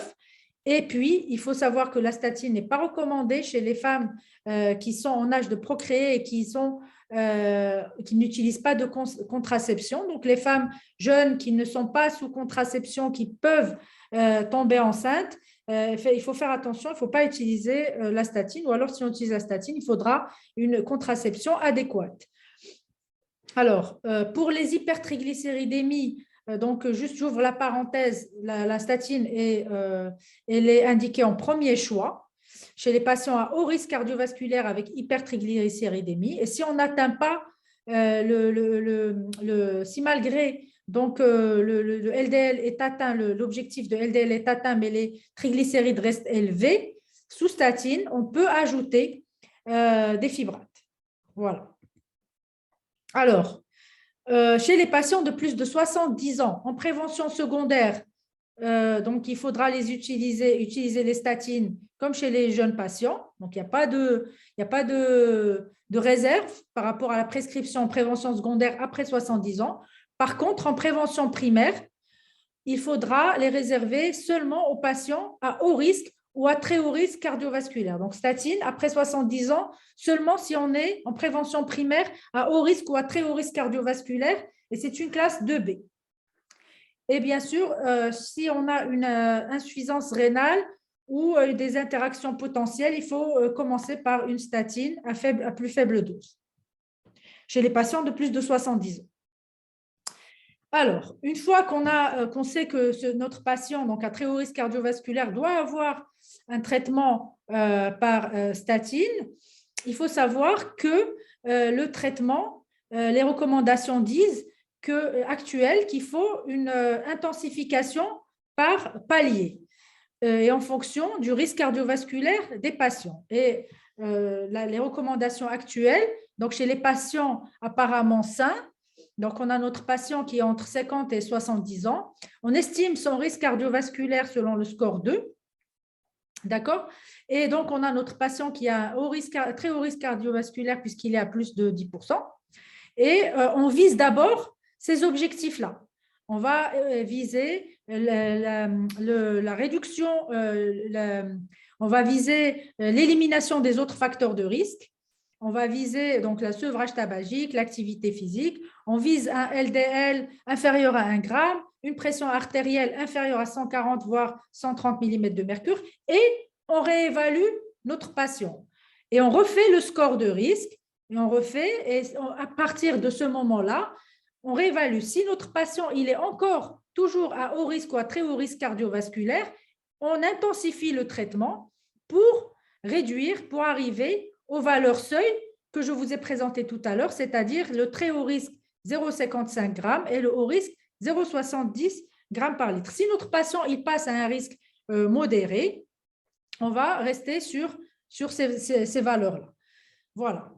Alors, chez notre patient, donc, on a conseillé vivement le sevrage tabagique, un régime hyposodé, hypocholestérolémiant, une activité physique au moins 3 fois par semaine. On l'a mis sous traitement antihypertenseur pour atteindre des chiffres tensionnels inférieurs à 130 mm de mercure. On a mis sous statine, on a choisi de le mettre sous statine forte dose qui a permis de réduire le cholestérol LDL qui était à 1,8 jusqu'à 0,6, c'est-à-dire qu'on a diminué de 1,2 g de 3 millimoles par litre. Et que nous disent les guidelines? Ils nous disent que maintenant, dorénavant, on a un outil pour apprécier le bénéfice de notre action sur l'espérance de vie de notre patient. Par exemple, on a un patient chez qui on va demander le sevrage tabagique. On sait que, par exemple, notre patient qui a 52 ans, si on procède au sevrage tabagique chez lui, on va lui faire gagner en termes d'espérance de vie à peu près 4 ans. Voilà, 4 ans d'espérance de vie si le patient donc, arrête de fumer. Bien sûr, plus les patients sont âgés, plus le bénéfice va être, en termes d'espérance de vie, va être réduit. Mais notre patient, on sait qu'on va lui expliquer que s'il arrête de fumer, on aura un gain en espérance de vie de 4 ans. Pareil pour la pression artérielle, si on réduit de 10 mm de mercure, on aura un gain en espérance de vie. Chez notre patient, on était là, on a un gain par 10 mm de mercure, un gain d'1 an. Donc, chaque fois qu'on réduit de 10 mm de mercure, on a une espérance de vie supplémentaire d'1 année, ce qui fait que notre patient, si on réduit de 30 mm de mercure la systolique, on a un gain en espérance de vie de 3 ans. Donc, avec le sevrage tabagique et le contrôle de l'hypertension artérielle, on a déjà un gain en espérance de vie de 7 ans. Et puis, en réduisant le LDL cholestérol, on a réduit de 3 millimoles, donc de 1,2 mg. Et chez notre patient, on sait que chaque fois qu'on réduit de 1 millimole, de 0,4 g, on a aussi un gain en espérance de vie de 1 an. Donc, en réduisant de 3, on gagne encore 3 ans. Donc, c'est ce qui fait au total pratiquement un gain en termes d'espérance de vie de 10 ans grâce au contrôle des facteurs de risque, et on diminue ainsi son risque cardiovasculaire. Il passe de très haut risque à un haut risque cardiovasculaire. Il reste à haut risque cardiovasculaire, certes, mais on n'est plus dans le très haut risque cardiovasculaire. Madame Belghiti, combien il te reste de temps? Ça y est, j'ai presque fini. Ça y est, c'est bon, parce qu'il se fait déjà tard. D'accord. Donc, on réduit son risque et on est bien dans les objectifs de LDL cholestérol puisqu'il est à 0,65 g par litre. Donc, en conclusion, c'est la dernière diapo. il est nécessaire de pratiquer une évaluation globale du risque cardiovasculaire. Il n'y a pas de valeur cible unique, mais il y a plusieurs valeurs cibles selon le risque des patients. Et bien sûr, chez les patients à haut ou à très haut risque cardiovasculaire, il faut traiter rapidement, fort et longtemps. Et bien sûr, il faut gérer la totalité des facteurs de risque cardiovasculaire pour une prise en charge optimale des patients. Voilà. Merci. Merci beaucoup pour cette présentation sur le risque cardiovasculaire. Il y a beaucoup de choses à dire. Je sais que vous avez fait votre maximum pour tout résumer, mais il faudrait beaucoup de temps pour ça. En tout cas, merci pour le cas clinique, très intéressant. Merci pour toutes les informations sur le risque cardiovasculaire. Et il y a quelques questions. Je voudrais faire une petite synthèse des deux présentations juste en moins de 5 minutes. Et je vous demanderai de poser des questions si vous en avez, parce que les experts sont là pour répondre à vos questions. Donc, allez-y, posez des questions. Alors, en 2 minutes ou 3 minutes, juste pour parler de la présentation du professeur Al-Khel, on a eu de façon exhaustive sur le ticagrelor et les études, on l'a dit, mais cette diapo est très intéressante puisque le ticagrelor reste le médicament le plus attractif puisqu'il n'y a pas que les patients en syndrome coronaire aigu, STEMI et qui sont en urgence et qui on préférerait le prasugrel. Il y a tous les non-STEMI et il y a les personnes où, comme ici au Maroc, il n'y a pas le prasugrel. Ensuite, cette diapositive très importante, et je demanderai à mes amis, mes confrères, d'essayer de la garder pas très loin de chez vous parce que chaque fois que vous aurez un patient qui fait un syndrome coronaire aigu et que vous allez vous poser la question « Washranate », le clopidogrel, Washranate, ticagrelor, eh bien, pensez, ayez cette diapositive devant les yeux. Et avec celle-là à côté, pour le non-STEMI, eh bien, c'est très utile puisque si le risque hémorragique est élevé ou très élevé, eh bien, vous voyez qu'on garde la bithérapie que 1 mois et on n'utilise pas de ticagrelor. Si le risque hémorragique est élevé ou très élevé, on utilise uniquement clopidogrel. Par contre, si le risque de saignement est faible et plus le risque ischémique est important, alors El-Khel nous a bien expliqué, professeur El-Khel, tout ça. Donc, merci, mais je voulais juste marquer encore le point et répéter quelque chose qui me semble très important à mes yeux. Je ne peux pas avoir la parole et ne pas discuter de ça. C'est que les recommandations dans le STEMI, on nous dit que, et le professeur El-Khel l'a dit, je le répète, le ticagrelor, le prasugrel sont préférés au clopidogrel. Dans le STEMI, c'est prasugrel, ticagrelor, et si on ne les a pas, c'est le clopidogrel.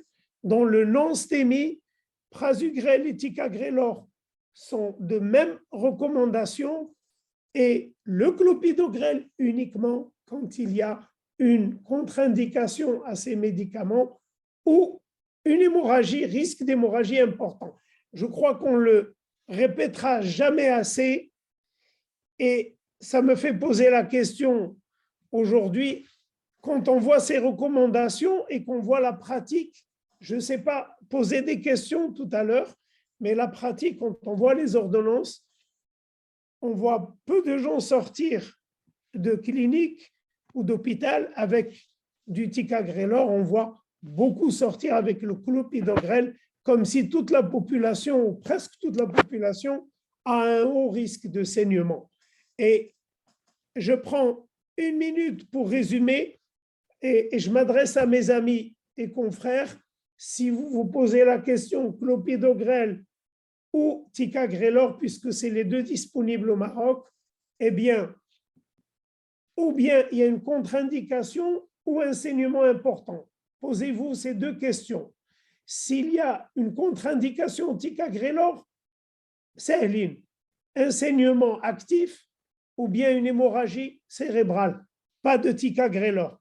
Si le risque de saignement est élevé, pas de ticagrelor. Schnaua risque de saignement élevé, eh bien, il y a le très élevé et il y a le risque élevé. Le très élevé, c'est quelqu'un qui a saigné ce mois-ci ou bien chez qui on a prévu une opération urgente où il y a un gros risque de saignement.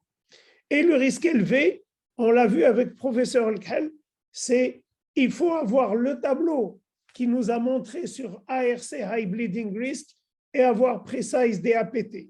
Et si on a ces outils sous les mains, on peut décider si on a une contre-indication au ticagrelor, si on a un risque de saignement élevé selon ce que vous avez sous les yeux, c'est le clopidogrel. Mais en dehors de ça, tout le monde normalement devrait avoir du ticagrelor. On devrait avoir le ticagrelor partout.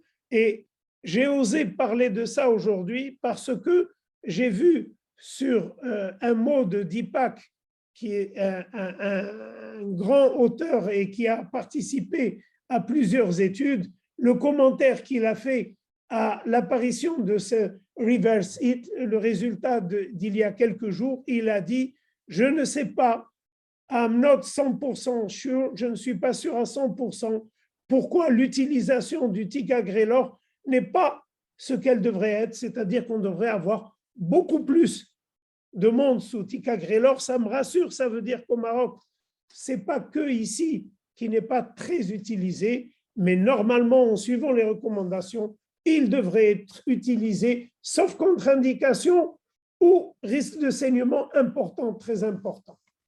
Voilà, c'était mon message. La deuxième présentation, aussi brillante que la première de Madame Belriti, comment améliorer le pronostic du haut risque cardiovasculaire.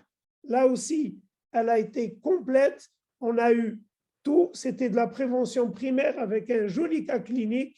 Et je remets cette diapositive qui est très importante et tirée des recommandations. Et le petit point qui tient à cœur, c'est que dans ces scores 2 que nous a bien expliqué Madame Belriti et les changements qu'il y a eu et qu'elle nous a dit que c'est la morbimortalité comme objectif et pas uniquement la mortalité, qu'on utilise le nom HDL et qu'on a le score 2 OP, Older People. Et ça, c'est les différences avec l'ancien score. Mais ce qu'on ne comprend pas, c'est que le Maroc est classé comme ça. Dès qu'on a plus de 55, pratiquement, et surtout dès qu'on dépasse 60 ans, on est tous à très haut risque.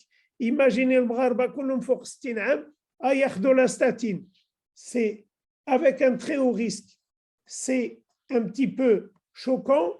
Et ce que je demanderai à mes amis, et Inch'Allah, au prochain groupe de la société marocaine qui s'occupera de prévention, de faire encore mieux que ce qu'on a fait, c'est de faire un score marocain. Et je suis sûr, et je l'ai déjà dit à Madame Belriti, et je suis sûr, Madame la Présidente est là pour chapeauter, et notre prochain président, le professeur Mostafer, tout le monde est là pour faire le maximum pour qu'on ait un score de risque marocain, Inch'Allah.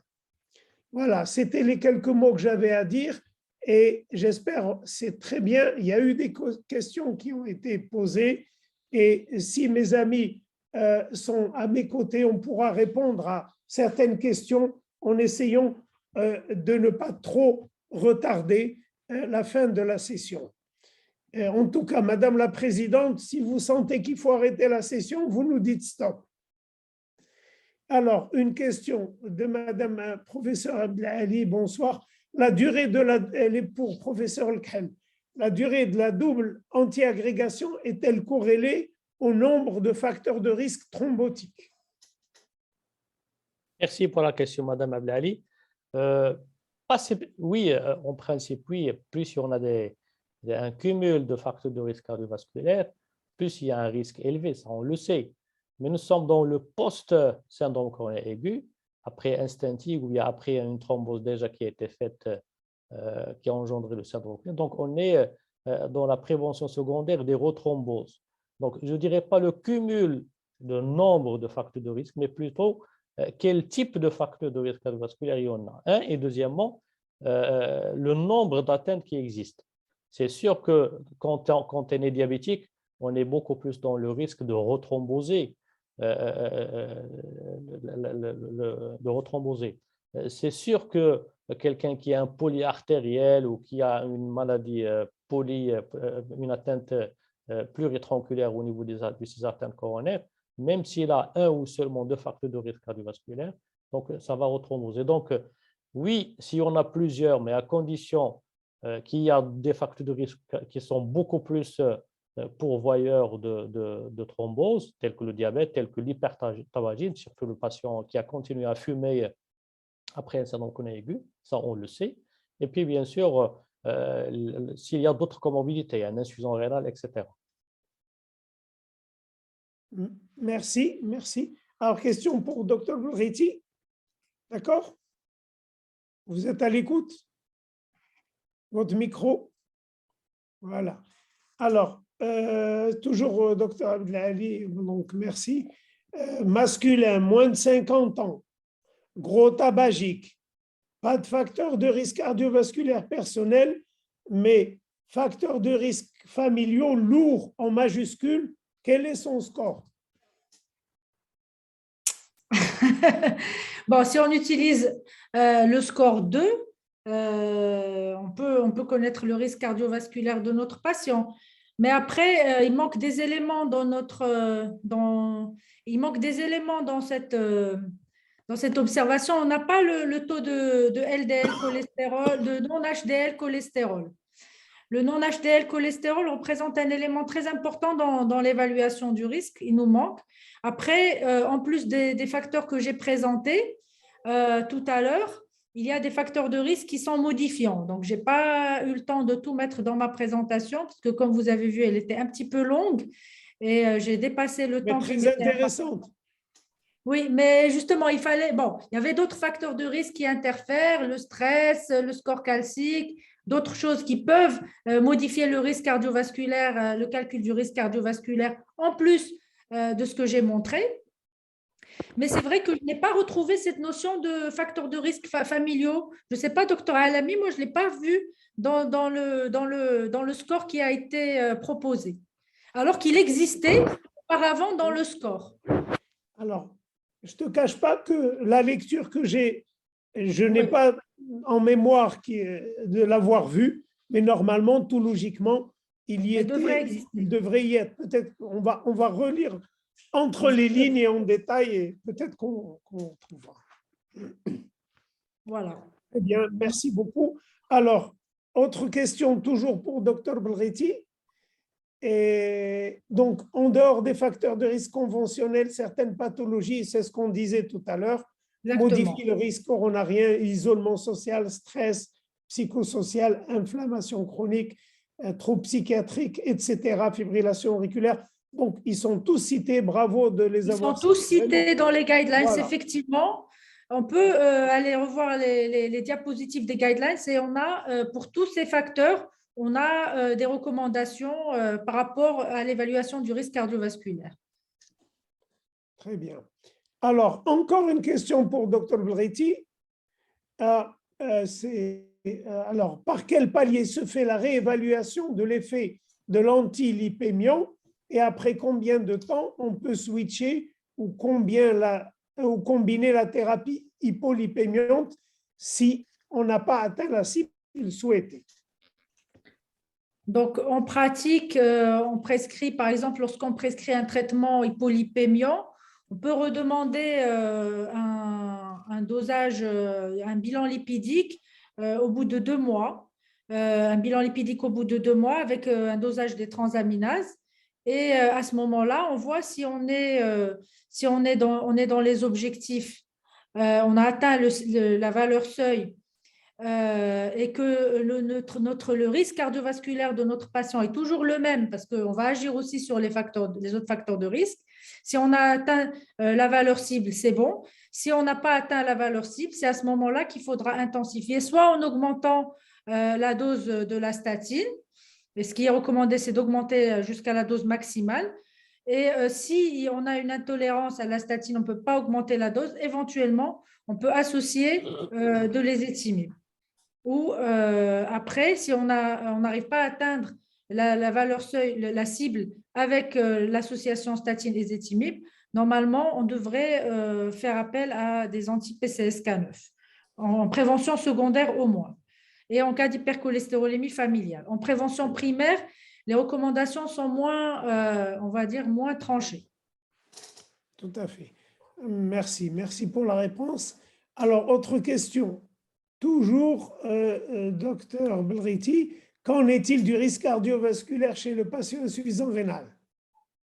Ah oui, c'est une catégorie, c'est la 4e catégorie que je n'ai pas détaillée. En tout cas, dès qu'il y a une insuffisance rénale ou une hypercholestérolémie familiale, c'est des patients qui sont déjà à haut risque, voire à très haut risque cardiovasculaire. Déjà, ils sont dans le haut et très haut risque cardiovasculaire. Très bien. Alors, il y a peut-être d'autres questions, mais je vais terminer avec docteur Belriti pour retourner un peu à docteur Lekhel. Mais je suis obligé de vous lire le message pour docteur Belriti.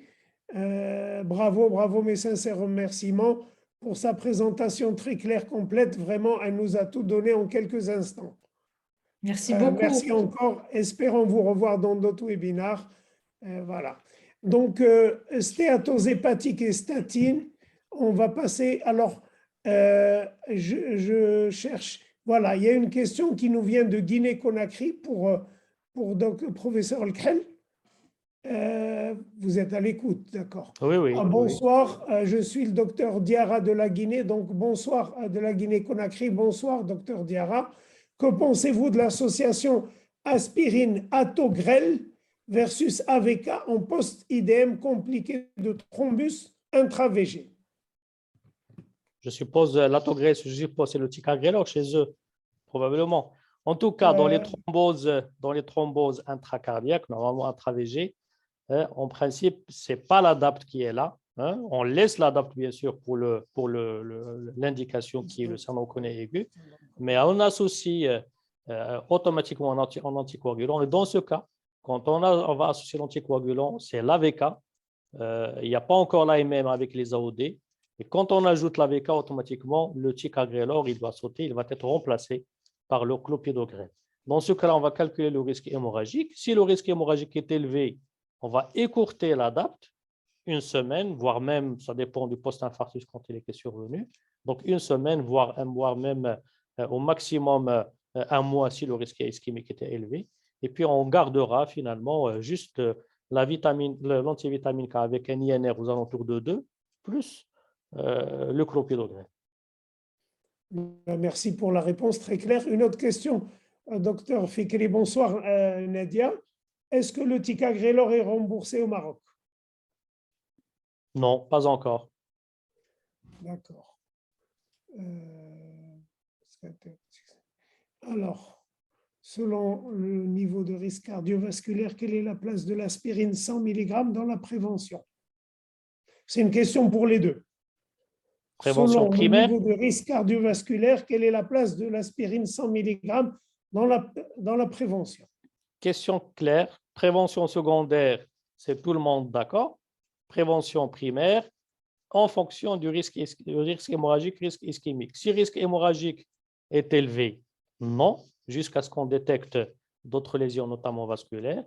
Si le risque hémorragique est faible et que juste parce qu'il y a des facteurs de risque cardiovasculaire, en principe, notamment chez le diabétique, comme j'avais montré sur l'étude ASCEND, dans ce cas-là, on va utiliser d'autres paramètres, notamment faire un Doppler vasculaire, par exemple. S'il y a des plaques d'athérome au niveau des artères des vaisseaux du cou ou ailleurs, là, on est beaucoup plus vers une tendance d'introduire de l'aspirine, à condition, encore une fois, à condition que le risque hémorragique serait faible.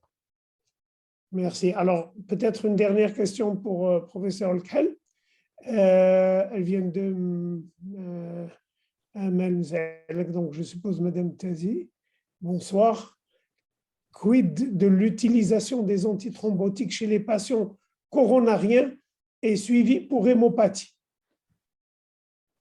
je suppose les hémopathies avec une atteinte certainement du taux de plaquettes. Certainement, du taux de plaquettes, Le taux de certainement. plaquettes, ça, tout le Est-ce monde qu'il y a le un sait. chiffre Le principe, c'est 50 000. Quand on est au-deçà de 50 000, contre-indication.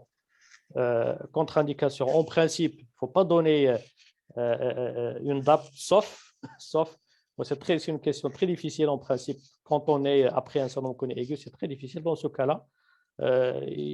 Au moins, moi, j'aurais une tendance vers écourter la thérapie le maximum possible, c'est-à-dire arrêter probablement l'aspirine, parce que l'aspirine, il faut la connaître. L'aspirine, c'est elle qui fait beaucoup plus de dégâts par rapport aux inhibiteurs de la P2Y12.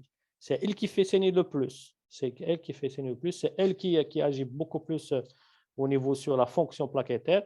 Donc, dès qu'on l'arrête, c'est mieux. Si le risque ischémique, on juge que le taux de plaquettes est très bas, on peut arrêter l'aspirine et regarder juste l'inhibiteur de la P2Y12. Je dirais beaucoup plus, par précaution, laisser le clopidogrel qui est plus soft dans ce cas-là. Et puis, bien sûr, généralement, on s'aidera avec l'avis des hématologues pour nous guider. Est-ce que le patient a déjà eu un saignement quelque part? Est-ce qu'il a eu déjà à faire une transfusion, etc. Donc, c'est une décision un petit peu collégiale, mais il n'y a pas de réponse vraiment directe. Il y a au cas. Hein. L'essentiel, le cutoff, c'est 50 000 pour le taux de plaquettes pour oui ou non un antiplaquettaire. Très bien. Alors, je crois qu'il y aura une dernière question. On n'a pas pu répondre à toutes les questions. Il y en a d'autres, mais j'ai choisi, je vais dire, une question et un commentaire uniquement. Donc, la question, elle est toute simple. Est-ce que le classement de notre région à très haut risque est-il vraiment la réalité? Car le risque de surtraitement par statine. Et je m'adresse à Madame Belriti et bien sûr, professeur Al-Khel, si vous avez un commentaire, n'hésitez pas. Madame la Présidente, vous aussi, si vous avez un commentaire. Avant de répondre à cette question, je vais juste reprendre la dernière question que vous avez posée à professeur Al-Khel en prévention primaire pour la dose d'aspirine. Donc, elle peut être considérée en prévention primaire, notamment chez les patients diabétiques qui sont à haut risque, très haut risque cardiovasculaire. C'est une recommandation qui est classe 2B. Et bien sûr, en l'absence de contre-indication. Par contre, il n'est pas recommandé les patients à faible risque ou à risque modéré parce que le risque de saignement dépasse le bénéfice du traitement par aspirine. Par contre, en prévention secondaire, c'est une indication de classe 1. Pour le classement de notre pays, enfin, en tout cas, l'impression personnelle que j'ai l'impression qu'effectivement, ce score est un petit peu sévère. Les chiffres qu'on nous donne me paraissent un peu élevés par rapport à ce que nous, on vit dans notre quotidien. Mais je me dis que quelque part, ce score, il est basé sur l'effet de mortalité, sur les données de l'OMS et sur la mortalité cardiovasculaire dans notre pays. Et effectivement, je pense qu'on doit tous faire des efforts pour améliorer le pronostic des patients, donc réduire la mortalité cardiovasculaire au maximum, donc que ce soit en prévention secondaire, mais également en prévention primaire, mais également le dépistage précoce des facteurs de risque, parce que comme vous le voyez, la dyslipidémie, elle est sous-diagnostiquée, les autres facteurs de risque sont sous-diagnostiqués, et même quand ils sont diagnostiqués, ils sont maltraités, ce qui fait qu'on a même si on n'a pas une plus grande prévalence de facteurs de risque que dans d'autres pays, on a plus de dégâts disons, liés à la mauvaise, pas la mauvaise prise en charge, mais au retard de prise en charge et l'inaccessibilité aux soins partout. Parce qu'on ne peut pas comparer le périmètre urbain avec le périmètre rural, et ainsi de suite. Donc, tout ceci alourdit la balance et fait qu'on a été peut-être de façon un peu trop sévère jugé comme un pays à très haut risque cardiovasculaire. Je ne sais pas ce que vous en pensez. Tout à fait. Il y a beaucoup de dégâts parce que peut-être les facteurs de risque ne sont pas très bien pris en charge parce que les gens ne sont même pas conscients de leurs facteurs de risque, voilà, comme vous avez dit. Bon, et il y aura des efforts à faire.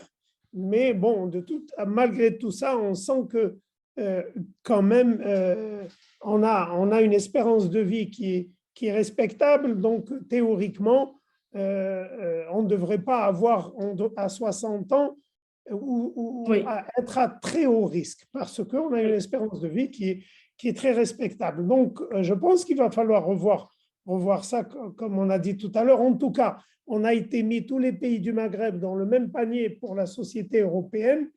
Et donc, et ça me fait plaisir de voir que ce soir, on est vu par plusieurs pays d'Afrique que je salue, mais également donc, du Maghreb, et un bonsoir aux amis du Maghreb, et surtout avec des mots très gentils qui ont été écrits. Dr Abdelaziz Haji, Dr Salim Aboura, et d'autres mots, Hadri Nadia, qui félicite cette réunion, et on ne peut que féliciter la Société marocaine de cardio, à sa tête professeur Aouad Aïcha, féliciter les orateurs qui ont été excellents, et les thèmes qui ont été choisis. Et en mon tour, je ne l'ai pas dit depuis le début, merci à AstraZeneca de nous avoir donné ce temps-là pour nous retrouver, et je suis sûr qu'on en tirera beaucoup de bonnes choses pour l'avenir, Inch'Allah. Et encore une fois, merci. Je remets le micro à professeur Aouad. Merci, professeur Si Mohamed Al-Alami. Je pense que l'essentiel a été dit. Tu as fait une excellente synthèse et un excellent mot de remerciement pour tout un chacun, les orateurs, toi modérateur, le laboratoire, la Société marocaine de cardiologie. Merci Taha pour avoir assuré une logistique sans faille. Et puis, à très vite, Inch'Allah. Au revoir. Au revoir. Merci beaucoup. Au revoir. Merci. Merci beaucoup. Au revoir. À la prochaine.